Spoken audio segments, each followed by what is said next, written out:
Hi everyone and welcome to the Free Range Diva. This video is an extra video this week because it's in collaboration with a young woman that I hope you'll all meet. Her name is Lynette Alegria and her channel is the same name, and she is going to be doing how she balanced her hormones with food, but she's going to be doing it from the perspective of a young woman who is still in her reproductive years. She's going to be talking about how she healed her body from PCOS, which is polycystic ovarian syndrome. And Lynette's channel is very much like mine. It's natural living, green beauty, sustainable lifestyle. And if you check her out, I think you will find that she is beautiful. She has a very warm and gentle energy. And she also has really, really good informative content. And if you're here from Lynette's channel, hi, my name is Cheryl, and welcome to the Free Range Diva. Okay, so today this video is going to be about balancing hormones from the perspective of someone who is postmenopausal, but it will also apply to if you're perimenopause or just going through the change. But particularly I'm talking to women who have gone through the change but are still having menopausal symptoms, because often we're forgotten. You know, you go to your doctor and you talk about the things that, you know, are bothering you that you think are associated with menopause, and often the doctor will just say, yeah, that's just, you know, you're menopausal. That's just what it is. Well, there are women who go through the change with very mild or minimal symptoms, and they have no issues, you know, going on with the rest of their life. However, let's talk about some of those menopausal symptoms. Did you know that there are over 30 symptoms or changes, bodily changes, that happen that can be associated with menopause?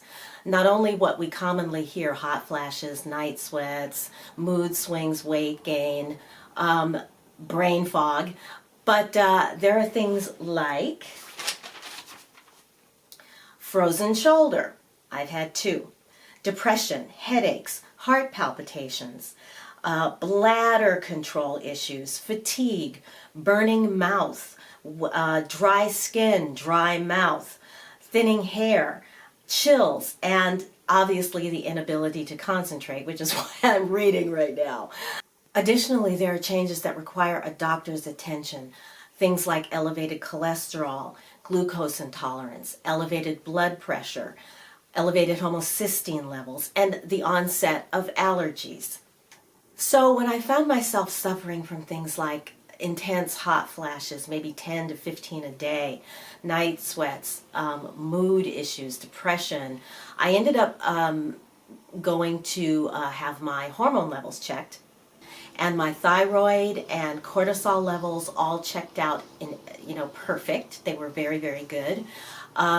Surprisingly, I was, at least to me anyway, I was still making progesterone. In fact, I was making the maximum amount that a woman my age should be making. I'm 63, by the way. And I've been out of menopause for at least 10 years, probably 12 now. So, I wasn't making any estrogen, which I assumed was normal, but since then I have done a lot of research and I realized it's not normal. After, when your estrogen levels start to decline with menopause, the body should be able to sort of compensate, making a little bit more with using the adrenals and other parts of the body. I don't really understand how that works, but as you know, the body was designed to continue to make just a little bit of hormones so that you don't have these symptoms that occur when you have no estrogen. I'd already talked to my acupuncturist, who's also an herbalist, a Chinese herbalist, about this, but I wanted more information.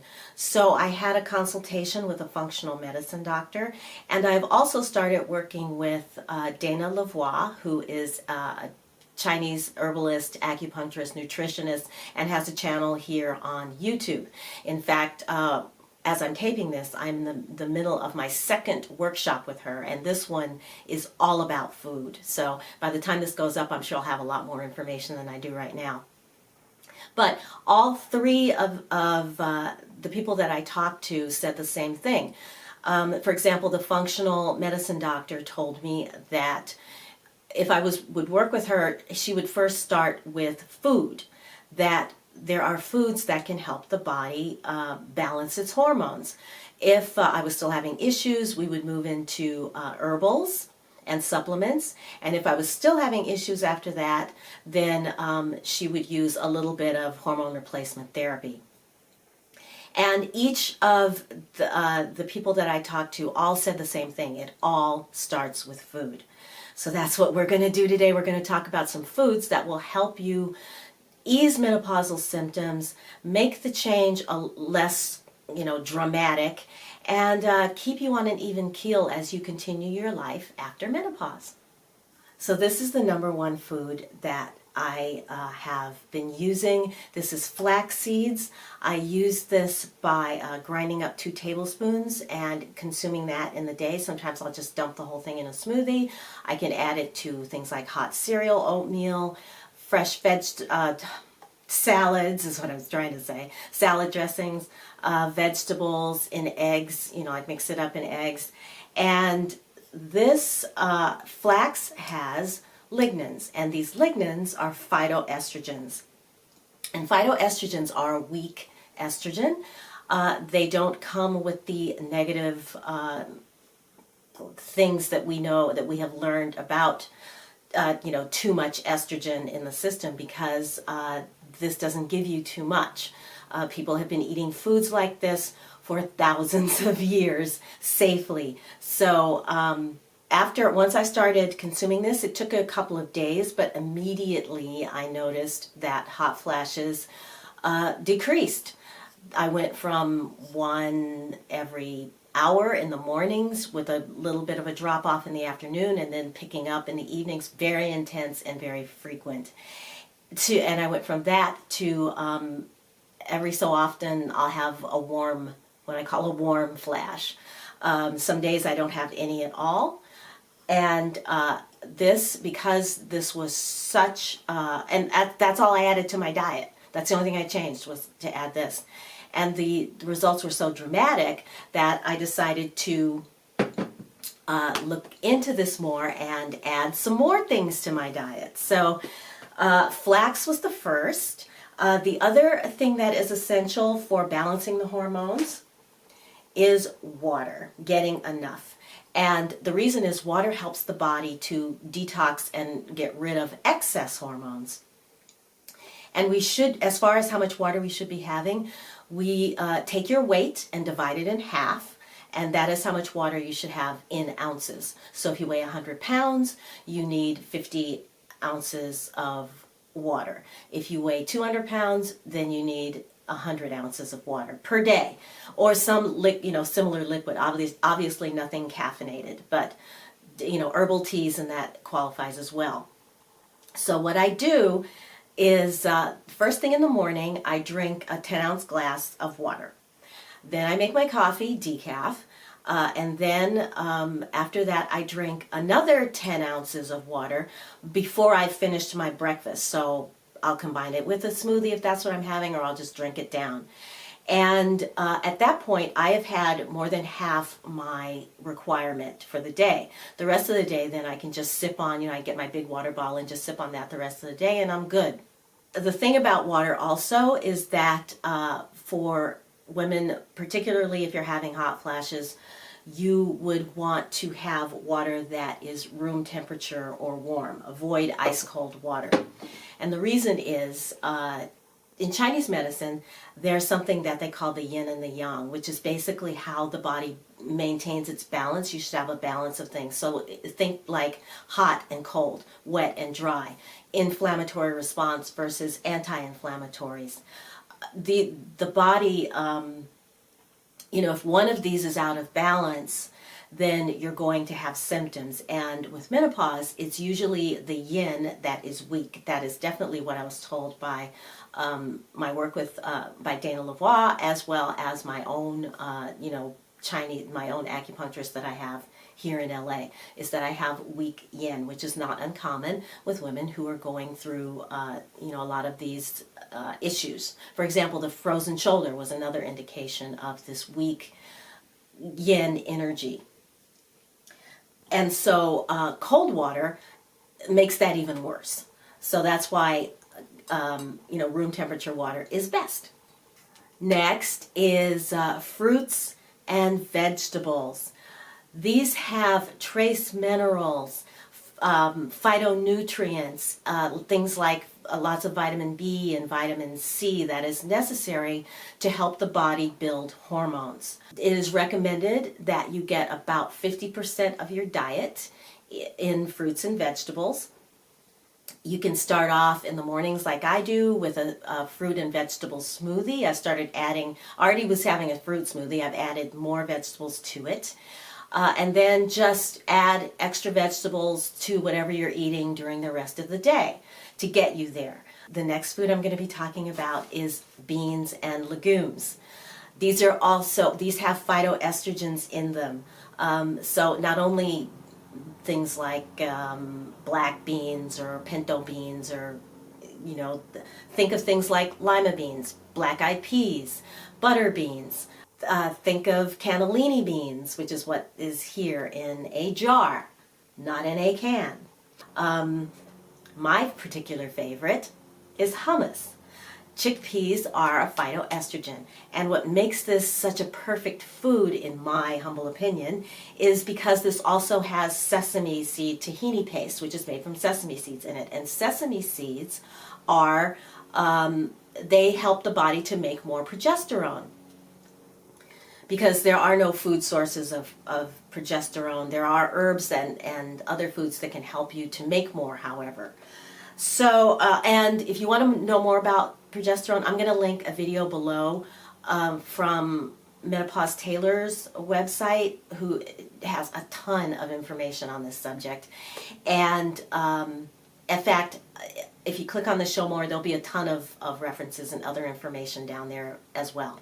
But yeah, additionally, back to hummus, this also has healthy fats in it, and that's going to be the next thing I talk to you about. So this is like a perfect little hormone balancing food in one little package, and it tastes delicious. My acupuncturist actually turned me on to the next set of foods, and that is warming spices. He recommended that I get a lot more of fennel seeds in my diet, as well as cumin and ginger. So what I do is I will take these fennel seeds and grind them up in my spice grinder, and then make myself a little seasoning mix of the three, the cumin, ginger, and the fennel, and then just put that on anything and everything as a seasoning.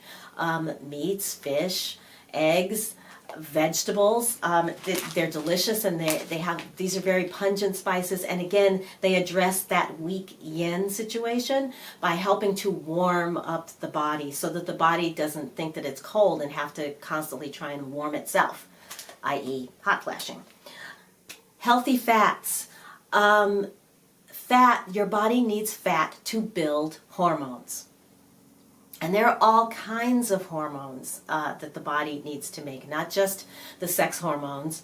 You can have hormones that do all sorts of things that can be out of balance. For example, you have hormones that control hunger and feeling full. So ghrelin and leptin. So if you are leptin resistant, or you have too much ghrelin, you're going to be hungry all the time, and you're going to end up gaining weight.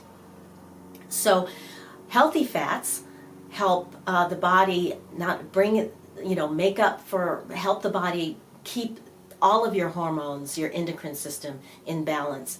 And when I say healthy fats, I mean things like grass-fed meats, wild-caught fish, ghee, olive oil, avocados, seeds and nut butters.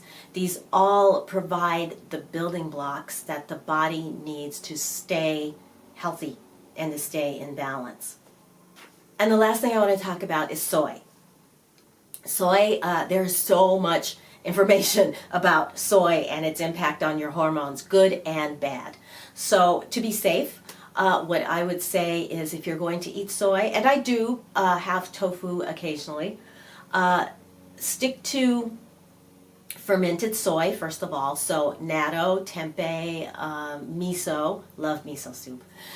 And if you're going to have like tofu, make sure that it's either organic or, for God's sake, non-GMO at the very least, because where we can get into trouble is when we have soy that's been processed, like the soy isolates and things like that, because not only are they likely to be GMO, the estrogen in the soy is concentrated and can do you more harm than good. So soy is great, just stick to the safe stuff. And the last thing that I want to talk about food-wise is foods to avoid. The number one food that you want to avoid is an overly abundant amount of processed foods. Get as much of that out of your diet as you can, and stick to, whole, clean foods that don't have, artificial this and, thickeners made out of that and but are just regular food.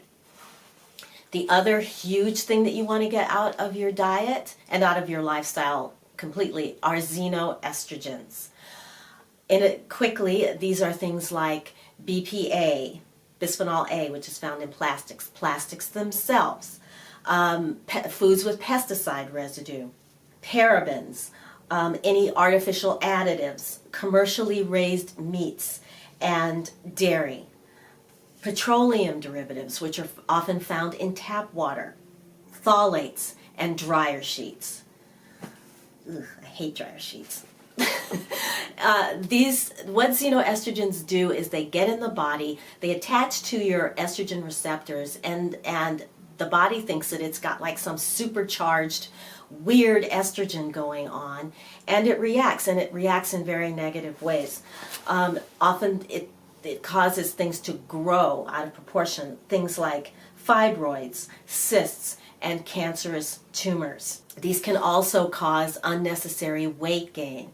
Xenoestrogens, if you want to know more about them, I can do a separate video, or I can link you to, I've talked a little bit about them before, but really just Google it and you can get lists and where you can find them and how to avoid them, which is more important. And really, if you're doing, if you've been following my channel for any length of time, you already know you are avoiding them, which is why I have beans in glass jars instead of in cans, because BPA is often in lining of cans. There are some BPA-free liner, cans with BPA-free liners showing up on the market.